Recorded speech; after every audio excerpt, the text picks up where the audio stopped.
మార్చి 8వ తారీఖు శుక్రవారం రోజున మహాశివరాత్రి రానుంది. ఈ మహాశివరాత్రి రోజున ఎవరైతే ఇంటి సింహద్వారానికి ఇది ఒక్కటి కడతారో అలాంటి వారికి కోట్లు దూసుకు వస్తాయి. కటిక దరిద్రాన్ని తొలగించుకొని అపర కుబేరులుగా ఈశ్వరుని అనుగ్రహంతో కోటీశ్వరులుగా మారిపోతారు. మహాశివరాత్రికి ఉన్నటువంటి ప్రత్యేకత అంతా ఇంతా కాదు. భారతదేశంలో అత్యంత ఘనంగా జరుపుకునేటటువంటి పండగల్లో ఈ శివరాత్రి కూడా ఒకటి. మాఘ మాసంలో శుక్లపక్షంలో వచ్చే ఈ శివరాత్రికి ఎంతో ప్రాముఖ్యత ఉంది. శివరాత్రి అంటే పరమశివునికి చాలా ఇష్టం. శివరాత్రి రోజునే పరమశివుని కళ్యాణం కూడా జరిగింది అని పురాణాలు వివరిస్తున్నాయి. ఈ శివరాత్రి రోజున ఎవరైతే పరమశివుణ్ణి పంచామృతాలతో అభిషేకించి బిల్వదళాలతో అర్చించి స్వామివారిని పంచాక్షరి మంత్రంతో కొలిస్తే, ఆ రోజంతా ఉపవాస దీక్షను పాటించి రాత్రంతా జాగరణలో పాల్గొంటే అలాంటి వారికి జన్మ జన్మాల దరిద్రాలు, తెలిసి తెలియక చేసిన పాపాలు తొలగిపోయి సంపాదించే మార్గాలు తెరచుకుంటాయి. మీరు సంపాదించకుండా అడ్డుపడే దుష్ట శక్తులు ఏవైనా ఖచ్చితంగా తొలగిపోతాయి. ఎంతోమంది భక్తులు తమ యొక్క భక్తితో శివరాత్రి రోజున ఎక్కడో లైన్లో నిలబడి ఒక్క బిల్వదళాన్ని విసిరివేసినందుకే ఆ బిల్వదళం పరమశివుణ్ణి అంటే శివలింగాన్ని తాకి ఎన్నో జన్మల పాపాలు, కోట్ల అప్పులు తొలగించుకొని ఆరోగ్యంగా ఆనందంగా అష్ట ఐశ్వర్యాలతో ఉన్నట్లు ఎన్నో పురాణాలు వివరిస్తున్నాయి. అందువల్ల శివరాత్రికి ఎంతో గొప్ప ప్రాముఖ్యత వచ్చింది. శివరాత్రి రోజున పరమశివుణ్ణి భక్తి శ్రద్ధతో పూజిస్తే చాలు, తీరని కోరికలు కూడా తీరిపోతాయి. శివరాత్రి రోజున శివలింగాన్ని తాకితే చాలు, కోటి జన్మల పాపాలు తొలగిపోతాయి, కోటి జన్మల పుణ్యం లభిస్తుంది. శివరాత్రి రోజున గంగ స్నానం చేసిన, పుణ్యనది స్నానం ఆచరించినా సరే ఎన్నో పాపాలు తొలగిపోవటమే కాదు, గంగాదేవి యొక్క ఆశీస్సులు, పరమశివుని అనుగ్రహం, పార్వతి యొక్క ఆశీస్సులు తప్పకుండా లభిస్తాయి. శివరాత్రి అంటే ఎంతో పవిత్రమైనటువంటిది. శివరాత్రి రోజున ప్రతి భక్తులు కూడా శివాలయాలకు తరలి వస్తూ ఉంటారు.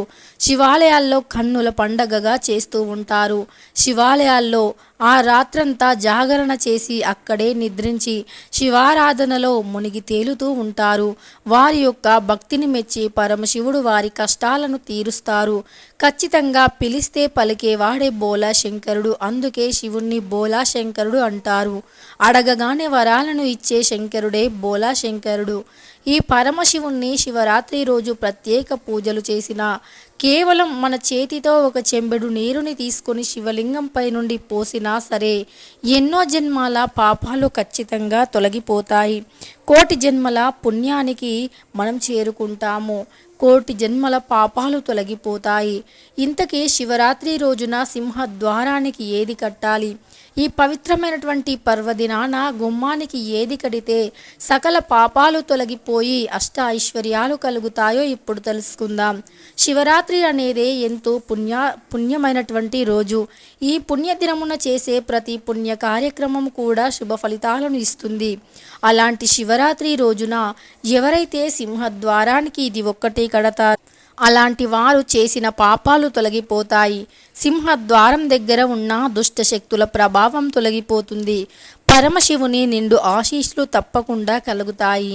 శాస్త్రపరంగా మన ఇంటి సింహద్వారానికి చాలా గొప్ప ప్రాముఖ్యత ఉంది.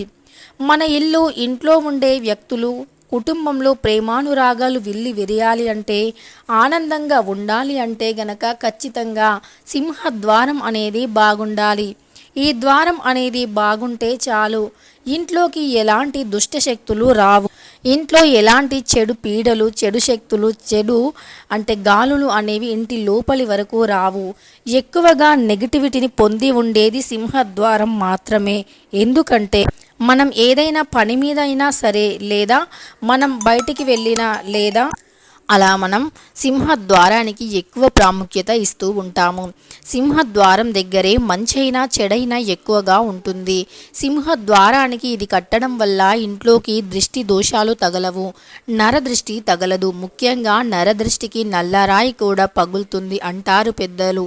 అలాంటి నరదృష్టి కానీ లేదా ఇతర చెడు శక్తులు చెడు దృష్టిలు కానీ ఉండవు. అంతేకాదు, సింహద్వారం ఒకటి బాగుంటే ఇంట్లో ఉండే వ్యక్తులు బాగుంటారు. వాస్తు శాస్త్రపరంగా సింహద్వారానికి ఉన్నటువంటి ప్రాముఖ్యత చాలా గొప్పది. అందుకే ఇంటి సింహద్వారానికి ఇరువైపులా సాయంత్రం సంధ్యా దీపాన్ని వెలిగిస్తాము. సింహద్వారం దగ్గర ఉన్న గుమ్మాన్ని పూజిస్తాము. లక్ష్మీదేవి స్వరూపంగా భావిస్తాము. లక్ష్మీదేవితో సమానంగా చూస్తూ ఉంటాము. అందుకే సింహద్వారం దగ్గర ఎలాంటి పొరపాట్లు జరగకుండా చూస్తూ ఉంటాము. వేద పండితులు పురోహితులు కూడా ఇదే చెబుతారు. ఎప్పుడూ సింహద్వారాన్ని అందంగా అలంకరించమని చెబుతూ ఉంటారు. అప్పుడే లక్ష్మీదేవి ఇంట్లోకి వస్తుంది అని పెద్దలు అంటుంటారు. అదే ఆచారం ఇప్పటికీ నడుస్తుంది. ఏ పూజ వ్రతము, అలానే వారము మంగళవారం, శుక్రవారం, గురువారం, అలానే ముఖ్యమైనటువంటి రోజులు తిథి వారాల్లో కూడా సింహద్వారాన్ని ఖచ్చితంగా పూజిస్తూ ఉంటాము. గడపని అలంకరిస్తూ ఉంటాము. సింహద్వారం దగ్గర ఉన్న గడప పైన కూర్చోవడం కానీ తుమ్మడం కానీ గడపకి ఇరువైపులా ఉండి ఏదైనా వస్తువుని ఇవ్వటం తీసుకోవటం కానీ అస్సలు చేయకూడదు. ఇలాంటి పనులు చేస్తే గనక ఖచ్చితంగా లక్ష్మీదేవికి కోపం వస్తుంది. ఇక ఈ పవిత్రమైనటువంటి శివరాత్రి రోజున సింహద్వారానికి ఇది కడితే మీ ఇల్లే ఒక పవిత్రమైనటువంటి భవనంగా మారిపోతుంది. ఒక పవిత్రమైనటువంటి పుణ్య దేవాలయంలా మారిపోతుంది. అంతటి శక్తివంతమైనటువంటి రోజు శివరాత్రి. అలానే శివరాత్రి రోజు ఎట్టి పరిస్థితుల్లోనూ పప్పు, పొట్లకాయ, మాంసాహారాలు తినకూడదు. ఈ కూరలు ముల్లంగి, వెల్లి, ఉల్లి ఇలాంటివి అస్సలు తినకూడదు. అలానే వీలైనంత వరకు ఉపవాసం చేయాలి. బీపీ, షుగరు, థైరాయిడ్ వంటి వారు ఉపవాసం చేయకపోయినా సరే, ఉపవాసం చేసిన పుణ్య ఫలితం రావాలి అంటే ఆ రోజంతా శివుని ధ్యానంలో ఉండాలి. శివుని పంచాక్షరి మంత్రాన్ని జపిస్తూ ఉండాలి.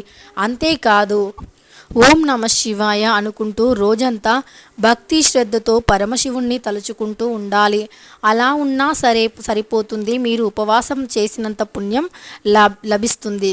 ఇక అదేవిధంగా మరి ఈ యొక్క ఏదైతే మనకు శివరాత్రి అనే పుణ్యదినం ఉందో, ఈ శివరాత్రి అనే పుణ్యదినం రోజున ప్రతి ఒక్కరూ సూర్యోదయానికంటే ముందే నిద్ర లేవాలి.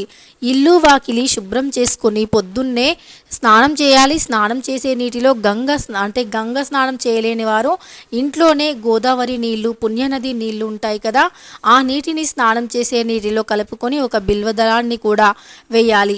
లేకపోతే మీకు ఉత్తరేణి ఆకులు దొరికితే మరీ పుణ్యం. ఉత్తరేణి ఆకులను స్నానం చేసే నీటిలో వేసుకోవాలి. ఇలా స్నానానికి కూడా మనకు చాలా ప్రత్యేకత ఉంది. మన భారతీయ సంస్కృతి ప్రకారం ప్రతినిత్యము స్నానం సూర్యోదయానికంటే ముందే చేయాలి. ఇలా బ్రాహ్మీ ముహూర్తంలో చేసే స్నానానికి చాలా మంచి ప్రాముఖ్యత ఉంది. ఇది ఆరోగ్యానికి అలానే ఐశ్వర్యానికి కూడా ఎంతో మేలుని చేస్తుంది. ఈ విధంగా స్నానాచారణలు పూర్తి చేసుకొని తెల్లని పట్టు వస్త్రాలను ధరించాలి. తెల్లని పట్టు బట్టలు అంటే తెల్లగా ఉండే బట్టలకి అంచు పట్టుగా రావాలి. అంటే బార్డర్ అనేది గోల్డ్ కలర్లో కానీ ఇతర ఏదైనా కలర్లో కానీ రావాలి. ఖచ్చితంగా ఉతికిన దుస్తులను మాత్రమే ధరించాలి. ఆడవారు చేతులకి మంచి రంగు అంటే శుభప్రదమైనటువంటి రంగు గాజులను ధరించాలి. అంటే పసుపు, ఆకుపచ్చ, ఎరుపు రంగు గాజులను ధరించాలి. అలా ధరించాక మీరు శివాలయానికి వెళ్ళగలిగితే శివాలయానికి వెళ్ళండి. లేదా ఇంట్లోనే శివలింగం ఉంటే శివలింగానికి అభిషేకం చేయండి. బిల్వదళాలతో అర్చించండి. తుమ్మి పూలు, గోరుమిట పూలు, నీలిరంగు శంకు పూలతో స్వామివారిని పూజిస్తే బంగారం, వెండి, వజ్ర వైడూర్యాలతో స్వామివారిని అభిషేకించినంత పుణ్య ఫలితం లభిస్తుంది. అదేవిధంగా విభూదిని స్వామివారికి సమర్పించి మీ నుదుటిన కూడా విభూదిని ధరించండి. అప్పుడు స్వామివారి యొక్క పూర్తి ఆశీస్సులు మీపై ఖచ్చితంగా ఉంటాయి. అదేవిధంగా ఈ శివరాత్రి రోజున ఇంటి సింహద్వారానికి ఏది కట్టాలి అంటే ముందుగా ఒక తెల్లని బట్టను తీసుకోండి. అంటే తెల్లని కొత్త క్లాత్ని తీసుకోండి. ఆ క్లాత్ని తీసుకున్నాక ఒక కొబ్బరికాయను తీసుకోండి. ఆ కొబ్బరికాయ అనేది అస్సలు బూరు అంటే పీచు ఏదైతే ఉందో ఆ పీచు తీయకుండా చూసుకోండి. అలా ఒక పీచు తీయని కొబ్బరికాయ, ఒక 5 రూపాయల కాయని తీసుకోండి. అలానే గుప్పెడు రాళ్ళ ఉప్పుని తీసుకోండి. చిన్న చిన్న శంకు ఉంటాయి కదా, శంకు అంటే శివునికి చాలా ఇష్టం. మనకు పూజా స్టోర్స్లో అడిగితే ఇస్తారు. చిన్న చిన్న శంకు ఉంటాయి, ఆ శంకులు, అలానే గవ్వలు, ఇవన్నీ తీసుకొని తెల్లని వస్త్రంలో వేసి అందులోనే చిటికెడు విభూదిని కూడా వేసి మూటలాగా కట్టి ఆ మూటను మీ ఇంటి సింహద్వారానికి కట్టండి. ఇక ఏ దుష్టశక్తి మీ ఇంటిని తాకను కూడా తాకలేదు, ఏ చెడు గాలి మీ ద్వారాన్ని కూడా తాకలేదు. అంతటి పవిత్రంగా పనిచేస్తుంది.